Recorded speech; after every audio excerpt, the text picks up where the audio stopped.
Batgirl issue 14, Brian Q. Miller writing with Lee Garbett on the art. This is the Batgirl Supergirl team up issue where Kara comes to visit Stephanie in Gotham, and Stephanie's bored because it's a Friday night. There's no bat signal in the sky.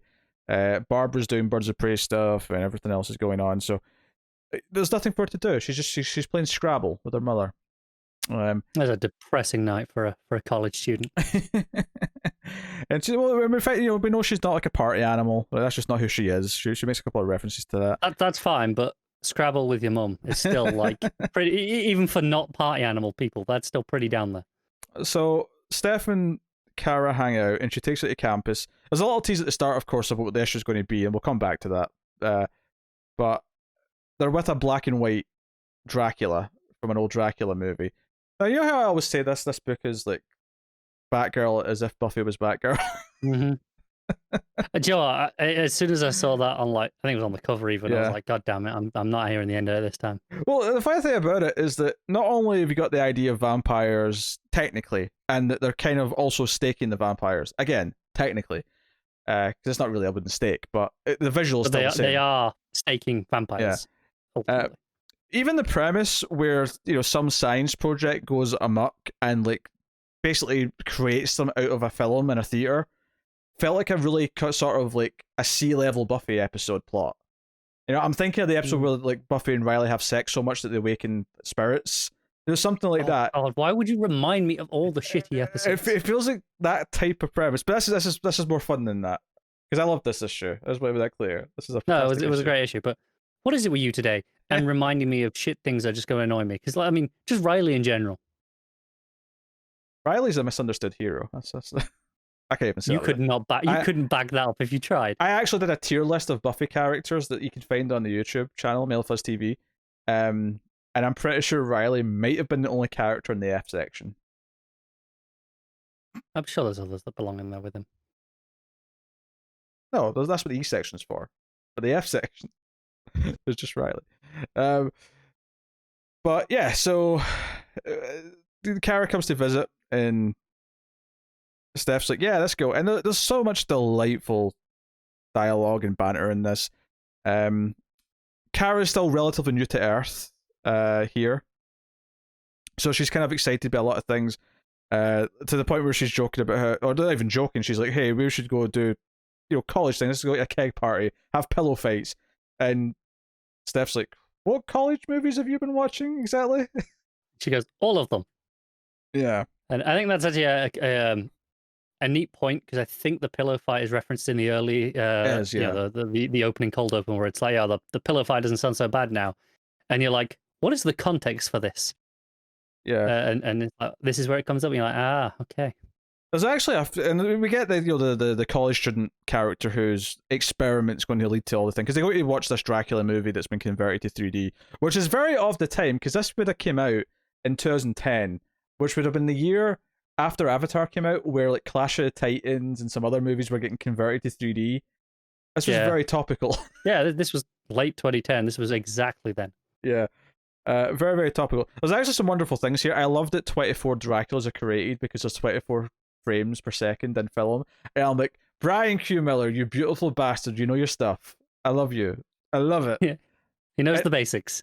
And not only that, we get such a specific reference to Star Trek in this issue that I couldn't believe. I reread it and went, wait a minute, that is so specific. Where Steph she compares basically the Draculas to something that stepped out of the hologram, but she specifically the holodeck, sorry, yeah. But she specifically says, what other version of evil Moriarty or Lincoln stepped out of the holodeck, and I'm like, wait a minute, those are actual episodes of Next Gen. Like, she's actually comparing to actual holodeck episodes of the show. Yeah. And I thought, wow, obviously, when I read this the first time, I hadn't even watched a single episode of Star Trek yet, so I was like, damn, that's just a specific cool reference that, again, it's just Miller being a nerd. It's not like it's a super deep cut. It's Star Trek Next Generation. It's not like it was a tiny little cult thing.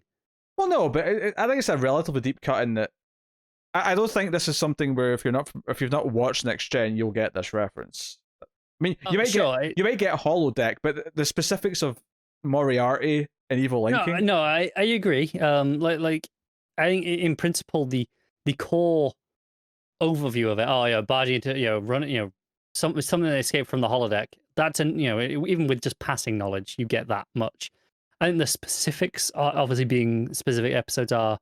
It's cool enough, but again, I don't think it's like a particularly deep cut that it's like I think a lot of people would have got this. Sure, whatever. Why are you fighting me on this? Why are you being weird? What?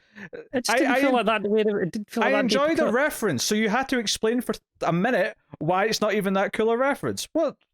Shut up. I feel like that there's a weird, like you being like, oh, being excited by all the 24 frames. I'm like, this is like, it's not like particularly deep stuff. It's like it's basic stuff still. I'm like, oh, it's cool, but I don't quite get your level of excitement for it here. Well, of course not. You've never been this excited about anything your whole goddamn life. You're a miserable cretin. Doesn't like things. I like lots of things. Well, you'd have a hard time showing it. Excuse me for actually trying to enjoy the thing that I'm reading and showing enthusiasm for it. Unlike you. Dracula's come out of the screen. Kara doesn't even understand they're not supposed to. She thinks, oh, the 3D is quite good, isn't it? Steph's a bit more concerned. The art here's a lot of fun. Like them peeking over the chairs, watching for the Draculas. I did particularly like the joke here where Kara's, of course, she literally rips her jumper, or sorry, sweater for the Americans, to reveal the S. And she's like, are you ready to go? And Steph's like, not unless you want to see my bra. And I think the response from Kara here is maybe my favourite line in the whole issue, where she says, does it have a bat on it? I that's great. I think it's the follow-up that I like more. The deadpan just blank stare going, I assure you that it does not. Do you know what the funny thing about that blank stare is? I think that blank stare to me feels like something she should be given a guy for cracking that joke. Coming from Kara, who's being very earnest with that line. She's not trying to be flirty. This is not some guy trying to be pervy and be like, oh, is there a bat on it? There's a bat on your boobs. This is not what this is, right? That garners this deadpan. I can assure you it does not. If anything, I think she's been a little harsh on Kara here. No, I get it here in that it's coming from a different angle of how she's not everything about her is on brand. It's not everything she wears is bat related. That's what she's annoyed at, the assumption of, really, bats. If I was in the Bat family, I'd have a bat symbol on my boxers. I bet you would. You'd probably do anyway. Nah, I ain't got any novelty boxers. I said that like it was a weird thing, but as if you can't just buy those at most stores. I begrudge paying the prices for the novelty logos. No, it's all about just the plain ones that are like, no, they do the job. Yes. Plain. I think some of them are plaid. Oh, very fancy. They're comfortable and cheap. That's my two. That's the metrics. Comfortable, I agree with. I'm willing to pay more if they're more comfortable. You can get good, comfortable, and cheap. You're fine. Anyway, so there's a wonderful montage of them after they learn how to stake them. They're suited up. It's like, hey, it's these weird. What are they? Control rods. Yes, they're stakes. The not stakes. Yes. So we get a wonderful montage of them going through the night, taking on 23 of the 24 Draculas, and there's just a variety of different. There's some jokes about what can hurt Supergirl because Steph wasn't aware.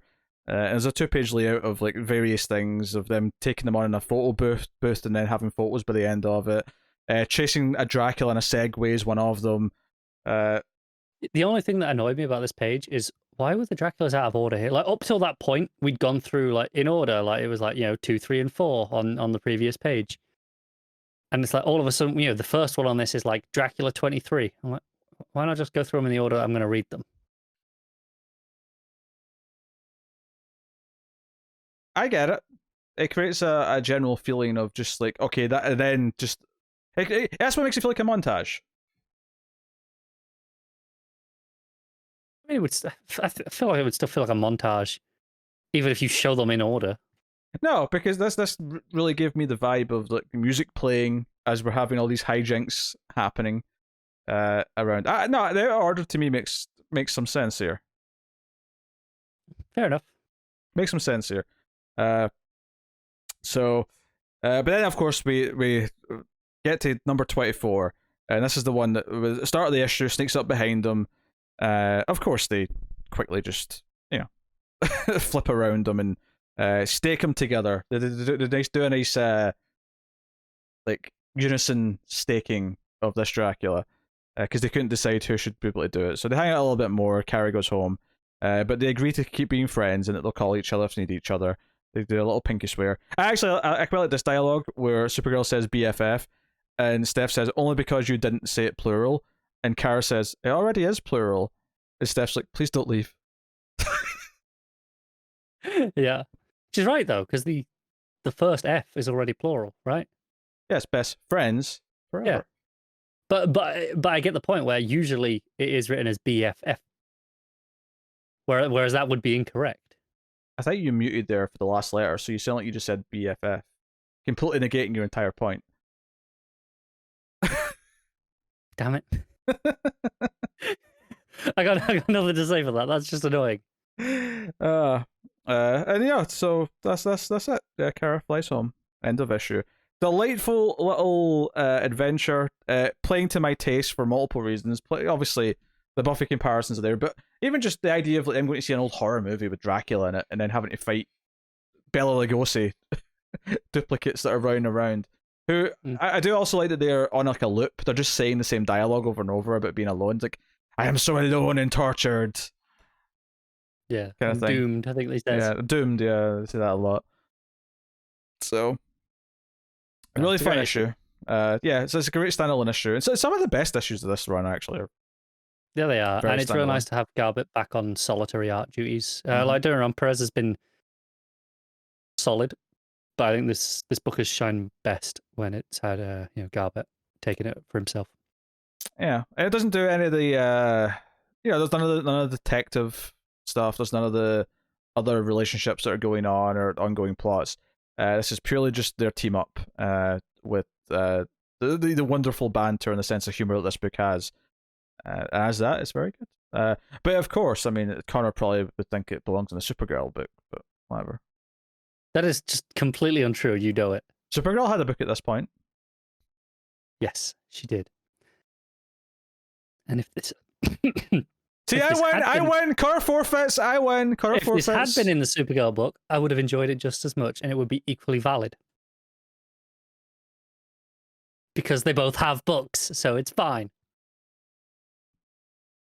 This should have been a Batgirl Supergirl one shot. This is taking too much time away from Batgirl in this book because Supergirl is there. Look, if there wasn't a Nightwing book, I wouldn't have said that. I wouldn't have said, oh, this should have been in a one shot. Bloody hell. What are you rating Batgirl 14? It's an 8.5. Sure, great. Yeah, 9 out of 10 for me, baby. This is excellent stuff.